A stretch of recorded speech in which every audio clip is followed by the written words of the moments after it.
Fees है 180 euro.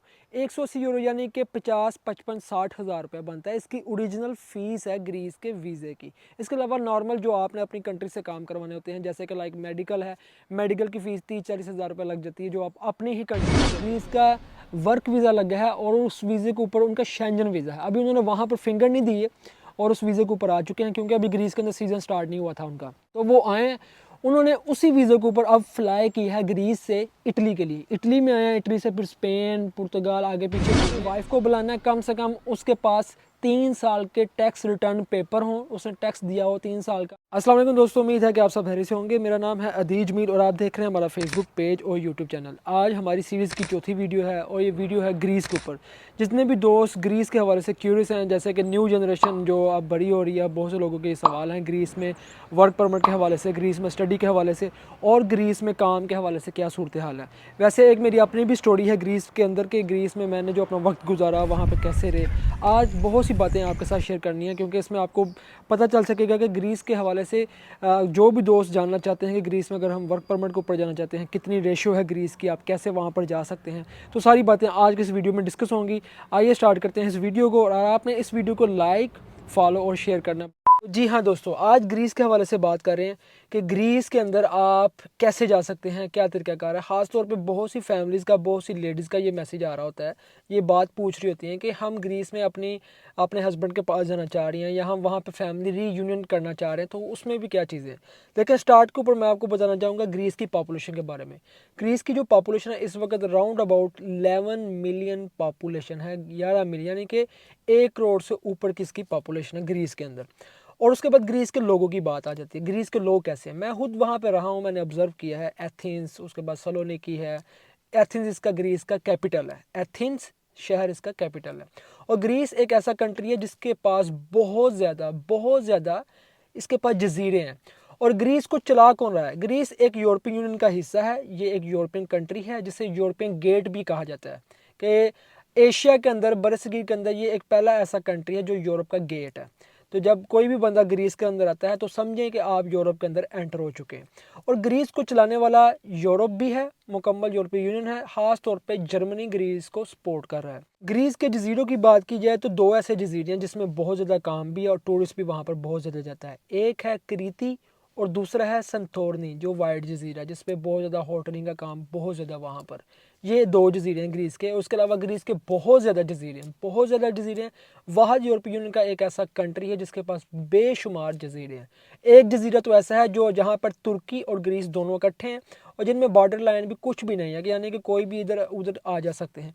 और दोनों कंट्रीज़ के अंदर इकट्ठे एक ही ज़मीन के ऊपर 2 कंट्री हैं। समुंदर के अंदर एक जजीरा है और दोनों कंट्री अलग अलग अपनी कंट्रीज़ ज़ुबानें भी यूज़ कर रहे हैं और इसके साथ साथ अलग अलग करेंसी भी यूज़ कर रहे हैं। ये एक बड़ी अमेजिंग किस्म की बात है, एक फैक्ट है। अल्लाह ताला ने चाहा तो हम वहाँ पर भी जाएंगे, ज़रूर आपको वो जगह भी दिखाएंगे।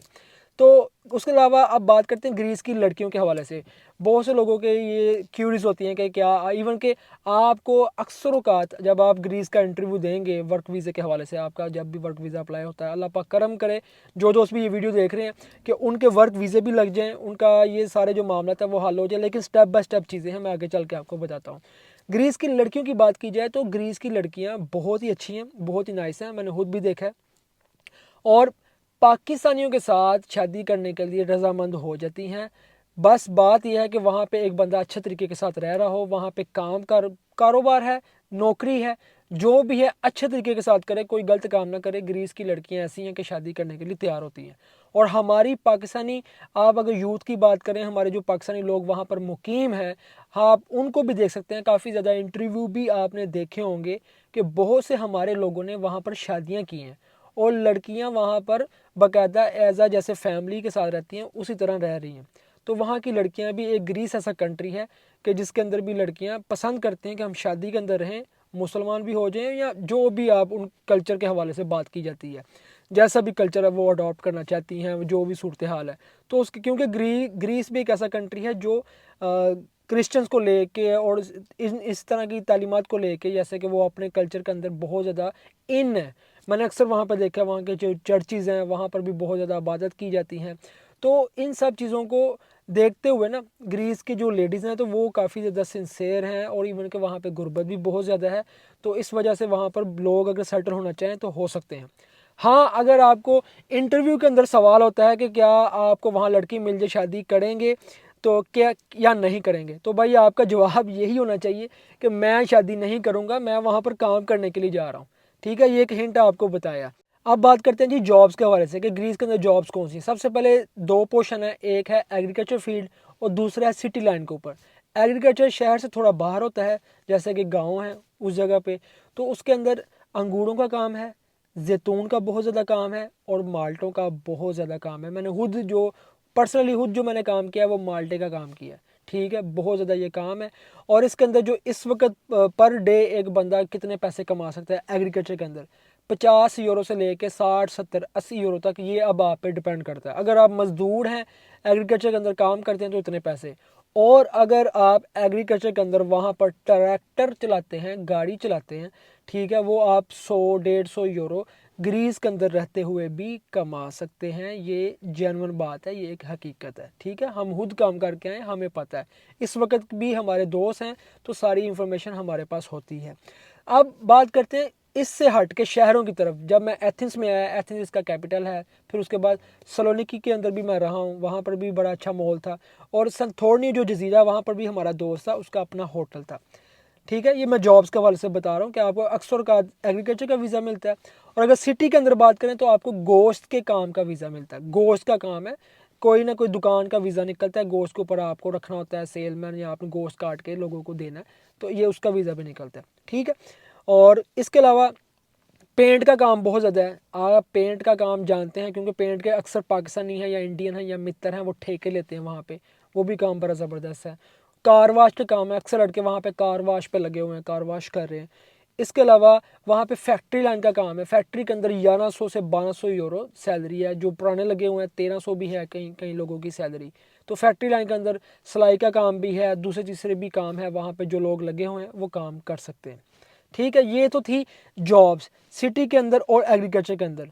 तो आप इनके अंदर जो अगर वेजेस की बात की जाए, 50 यूरो से लेके 60 70 यूरो, 80 यूरो, 100 यूरो, 125 यूरो तक कमा सकते हैं। वो डिपेंड करेगा अब आपके ऊपर कि आपके पास कौन कौन से स्किल हैं काम करने के लिए ग्रीस के अंदर, क्या आप जाते हैं। अब लड़के ये भी कहते हैं कि भाई हम ग्रीस के अंदर एग्रीकल्चर के वीज़े के ऊपर जा रहे हैं, तो क्या इस वीज़े के ऊपर जाकर हम कोई और काम कर सकते हैं।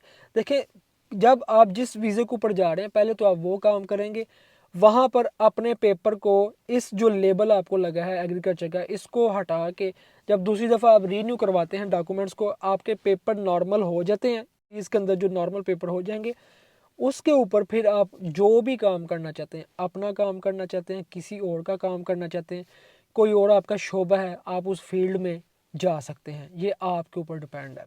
जी हाँ दोस्तों, तो अब बात करते हैं ग्रीस के वीज़े की। ग्रीस का वीज़ा आप जब अपनी कंट्री से अप्लाई करते हैं 2 से 3 महीने लगेंगे आपको ग्रीस का वीज़ा मिलने में।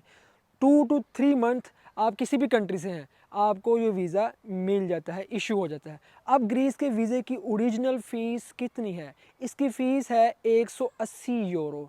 180 यूरो यानी कि 50 55 60 हज़ार रुपये बनता है। इसकी ओरिजिनल फ़ीस है ग्रीस के वीज़े की। इसके अलावा नॉर्मल जो आपने अपनी कंट्री से काम करवाने होते हैं, जैसे कि लाइक मेडिकल है, मेडिकल की फ़ीस 30 40 हज़ार रुपये लग जाती है, जो आप अपनी ही कंट्री में देते हैं, मेडिकल करवाते हैं। उसमें भी क्या चीज़ें होती हैं मैं आपको आगे चल के बताता हूँ। ठीक है, और ग्रीस का वीज़ा जब आप अप्लाई करते हैं, इसके लिए क्या क्या चीज़ें रिक्वायर्ड हैं। आपका पासपोर्ट है, पासपोर्ट आपका कम से कम भी 6 महीने वैलिड होना चाहिए, और 2 से 3 पेज 4 पेज बिल्कुल ब्लैंक होना चाहिए। वाइट बैकग्राउंड आपकी पिक्चर होनी चाहिए। आपकी एज, आपकी उम्र कम से कम 18 साल से लेके 50 55 साल तक हो, इसके अंदर अंदर आपकी एज होनी चाहिए। लड़के सवाल करते हैं और लड़कियां भी सवाल करते हैं क्या हमें वीज़ा मिल जाएगा। देखें, लड़कियों का मैं ये नहीं कह सकता, लेकिन लड़कियां भी वीज़ा अप्लाई कर सकती हैं।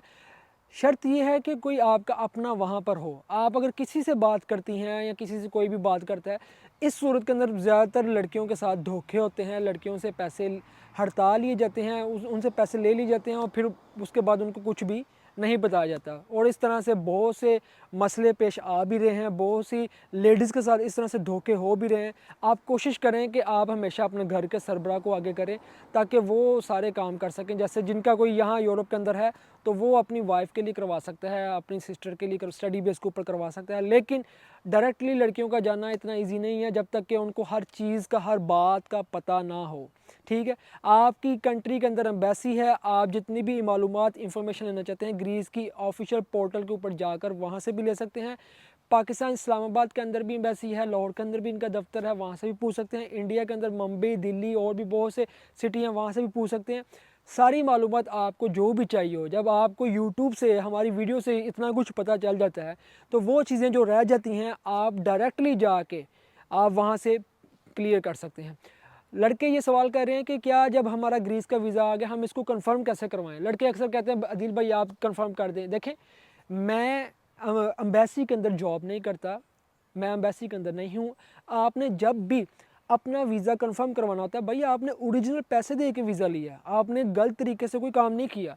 आप एम्बेसी में जाएं, एम्बेसी से पूछें, उनसे क्लियर करवाएं, वो आपको बताएंगे कि इसकी वीज़ा की रेशो क्या है, इस वीज़े का सिस्टम क्या है, क्या ये ठीक है कि नहीं ठीक। ठीक है, वो हर चीज़ आपको ये क्लियर करेंगे। अभी हम जानेंगे ग्रीस के वीज़े की रेशो क्या है। ग्रीस के वीज़े की रेशो 80% से 90% इसकी रेशो है। लड़कों के, लोगों के वीज़े लगते भी हैं और वीज़े रिजेक्ट भी होते हैं। अब जब आपका वीज़ा लग जाता है, वीज़ा लगने के बाद आपने पाकिस्तान से क्या करना होता है। पाकिस्तान के अंदर आपका होगा इंटरव्यू। जब आपका वीज़ा लग जाता है, डॉक्यूमेंट्स हमें कौन कौन से चाहिए होते हैं, आपका आईडी कार्ड, आपका पासपोर्ट, उसके बाद आपने आईडी कार्ड और पासपोर्ट लेने के बाद फिर वाइट आपकी बैकग्राउंड पिक्चर है। इन सब चीज़ों को लेने के बाद इसके, अगर आपको स्टडी की हुई है, डिग्री की हुई है, वो भी ठीक है, साथ लगा लें, लेकिन ज़रूरी नहीं होती वर्क परमिट के लिए। ठीक है, आप ये चीज़ें ले के आप जाएंगे एम्बेसी के अंदर। एम्बेसी के अंदर जब आप वहाँ पर जाते हैं तो वहाँ पर ही आपने इसकी फ़ीस पे करनी होती है। ठीक है, आप वहाँ से सबसे पहले तो अपॉइंटमेंट लेते हैं। अपॉइंटमेंट लेने के बाद वहाँ पर जाएंगे, जब आपका टोकन आएगा आप फिर वहाँ पर अपने सारे डॉक्यूमेंट्स को सबमिट करवाते हैं। जब डॉक्यूमेंट को सबमिट करवा लेते हैं फिर वहाँ पर आपका इंटरव्यू होता है। अब इंटरव्यू के अंदर सवाल होते हैं किसके पास जा रहे हो, क्यों जा रहे हो, कितनी देर का वीज़ा है, मालिक का नाम क्या है, कहाँ पे काम करना है, अगर वहाँ आपका वीज़ा ख़त्म हो जाता है वापस आओगे कि नहीं आओगे, अगर कोई लड़की मिल जाती है शादी करोगे या नहीं करोगे। शादी नहीं करनी है, आपने करना है। अगर आपका वीज़ा ख़त्म हो जाता है तो आपने वापस आना है। मालिक का ये नाम है, इस जगह पे काम है, ये मुझे भाई बुला रहे हैं, ये घर का एड्रेस है, इस जगह पे मैं जा रहा हूँ। ये सवाल होते हैं और इन्हीं के आपने जवाब सही तरीके से देने हैं। जब इन सवालों के जवाब आप गलत देते हो तो फिर आपका वीज़ा रिजेक्ट हो जाता है। और बी कॉन्फिडेंट, खुले दिल के साथ आपने जवाब देने होते हैं। अब जब ये सारा कुछ हो जाता है इसके बाद फिर आगे आपको भेज दिया जाता है मेडिकल के लिए। जब आप मेडिकल के लिए जाते हैं, अब लड़के पूछते हैं मेडिकल में क्या होता है। देखें, एक टीबी और एक आपका कैंसर का टेस्ट होता है। दो ये टेस्ट होते हैं ग्रीस के वीज़े के लिए। ठीक है, एड्स के लिए। ठीक है, ये दो टेस्ट आपने करवाने हैं, इसके अलावा और कोई टेस्ट वो नहीं करते ग्रीस के वीज़े के लिए। जब आपका ये टेस्ट हो जाते हैं और इसकी भी कुछ फ़ीस होती है, 20-30 हज़ार रुपये फ़ीस होगी, वो आपने पे करनी है। वहाँ पर आपने जो आपकी फ़ीस है एम्बेसी की वो आपने पे करनी है, वीज़े की। वो पे करने के बाद फिर आपको एक कूपन दे दिया जाता है। कूपन दे दिया जाएगा, फिर आप आ जाएंगे वापस। फिर आपने दुआ करनी है, इंतज़ार करना है वीज़े के लिए कि आपको ग्रीस का वीज़ा मिल जाए। और जब आपका ग्रीस का वीज़ा निकल आता है आपको दोबारा से बुलाया जाता है। एक पेपर, दो पेपर आपको देते हैं, एक वो अपने पास रखते हैं, एक आपको दे देते हैं। अगर दोनों दे देते हैं तो समझे आपका वीज़ा रिजेक्ट है, और अगर आपको एक दिया है कूपन, दूसरा उन्होंने पास रखा है, इसका मतलब है कि आपका ग्रीस का वीज़ा लग गया है।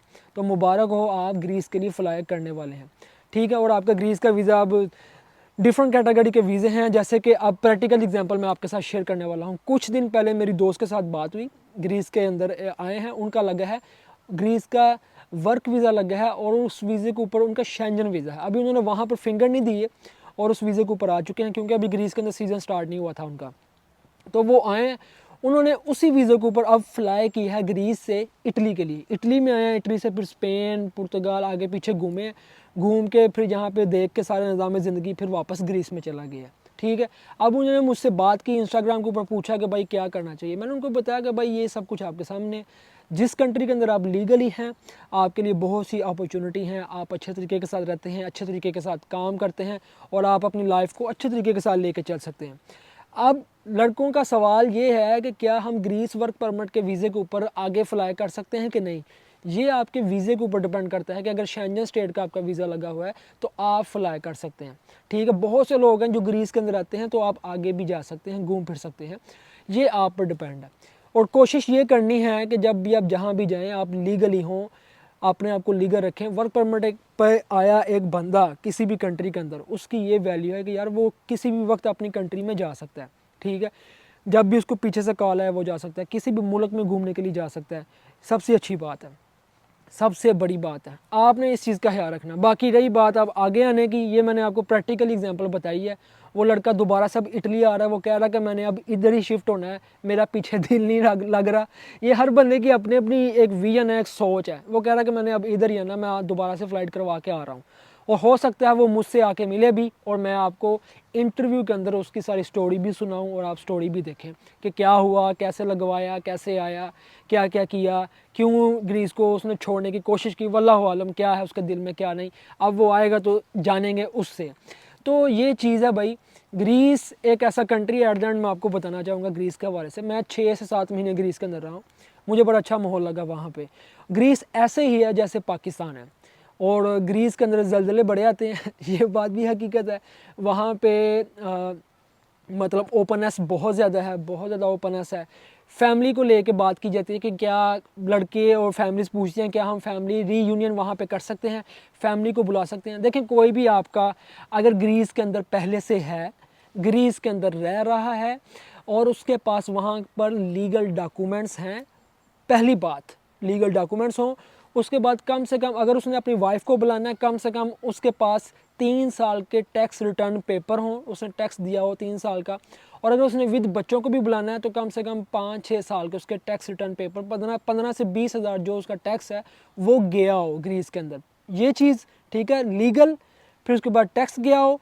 तीसरी चीज़ है उसके पास अपना घर हो। वो घर कैसे होता है, वहाँ पे स्क्वायर फीट के हिसाब से घर होता है ग्रीस के अंदर।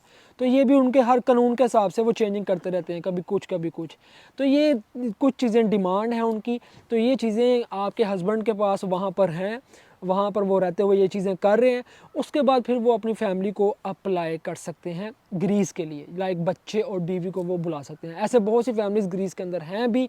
लेकिन बात यह है कि क्या वहाँ पर काम बहुत ज़्यादा है, लोग वहाँ पे खुश हैं? अक्सर लोग परेशान होते हैं, मुश्किल हालात के अंदर होते हैं, क्योंकि जो मुल्क किसी की वजह से चल रहे होते हैं तो उन मुल्कों के अंदर एवरेज ही लोग वहाँ पर होते हैं और एवरेज ही वहाँ पे सैलरीज और ये सारी चीज़ें लेकर चली जा रही होती हैं।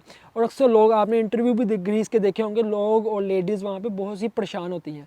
जो लेडीज़ भी ये चाहती हैं कि हम ग्रीस जाना चाह रही हैं, वहाँ पे मुंतकिल होना चाह रही हैं, मैं आपको एज आ सुजेस्ट कर सकता हूँ कि देखिए ग्रीस से अच्छा बेहतरीन आपका अपना मुल्क है, जिसके अंदर आपकी हिफाजत भी है और आपके घर अहल व अयाल भी हैं, सब कुछ है। लेकिन ऐसा रिस्क ना लें जिसके अंदर आपका भी और आपके हस्बैंड का भी नुकसान हो, और ऐसा कदम ना उठाएं। और फैमिली के लिए वो बेस्ट नहीं है बहुत ज़्यादा मेरी नज़र में। बाकी हर बंदे की और हर एक की अपनी अपनी सोच और अपना अपना एक लेवल है। तो अगर आप बहुत ज़्यादा ओपननेस हैं, अगर आप मेरा जिस्म मेरी मर्ज़ी वाली हैं, तो फिर आप जहाँ मर्ज़ी जा सकती हैं। लेकिन अगर आप अपनी हद को, अपनी लिमिट को समझती हैं, तो फिर आपके लिए आपका अपना मुल्क ही सबसे बेहतरीन है। उसके अलावा क्योंकि आप अगले मुल्कों में जा सकती हैं, बड़ी कंट्रीज़ में जा सकती हैं, वहाँ पे बहुत कुछ है, रिस्पेक्ट भी है, इज़्ज़त भी है। जैसे कि ये यूरोपियन यूनियन के अंदर आप किसी भी बड़े कंट्री में आए, लेकिन आए अच्छे तरीके के साथ, लीगल तरीके के साथ, और वर्क परमिट के ऊपर, स्टडी बेस के ऊपर, फैमिली के साथ, ये सबसे अच्छे वे हैं।